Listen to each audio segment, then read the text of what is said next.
శ్రీ గురు చరిత్ర అధ్యాయం 16 శ్రీ గణేశాయన్మ శ్రీ సరస్వత్యైన్మ శ్రీ గురుభ్యో నమః. ఒకరోజు మునివేషంలో ఉన్న ఒక బ్రాహ్మణుడు వచ్చి శ్రీ గురునికి నమస్కరించాడు.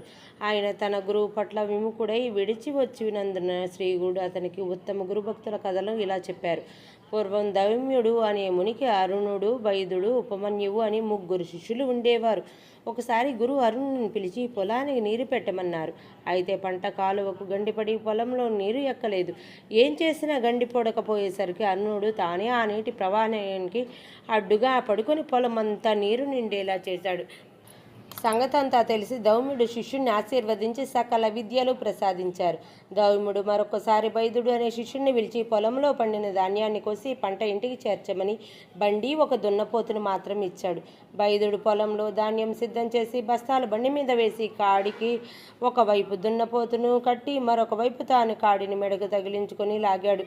బండి బురదలో ఇరుక్కొని ఆగిపోగా వైదుడు దాన్ని బయటకు తాగే ప్రయత్నంలో తన శక్తినంతా వినియోగించి స్పృహ కోల్పోయాడు. దౌమ్యుడు వచ్చి శిష్యుని సేవకు మెచ్చి అనుగ్రహించారు.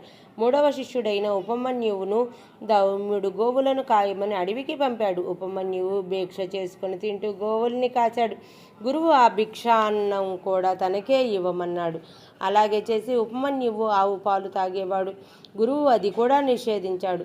ఆకలితో ఉన్న ఉపమన్యువు జిల్లేడు పాలు త్రాగుదామని పాలు తీస్తుండగా అవి కంటిలో పడి గుడ్డివాడై ఆవులను తోలుకు వస్తూ గోతిలో పడ్డాడు. దౌమ్యుడు వచ్చి అశ్విని దేవతల కృపతో అతనికి దృష్టి తెప్పించి అతని భక్తికి మెచ్చి అనుగ్రహించాడు. శ్రీ గురుడు చెప్పిన ఈ గురు భక్తుల కథలు విని ఆ బ్రాహ్మణుడికి పశ్చాత్తాపం జనించి అతను ప్రాణత్యాగం చేయటానికి సిద్ధపడ్డాడు. శ్రీ గురుడు వారించి అతని తలపై చెయ్యి పెట్టి ఆశీర్వదించాడు. అంతటితో అతనికి జ్ఞానోదయమైంది. శ్రీ దత్తాయ గురవే నమః.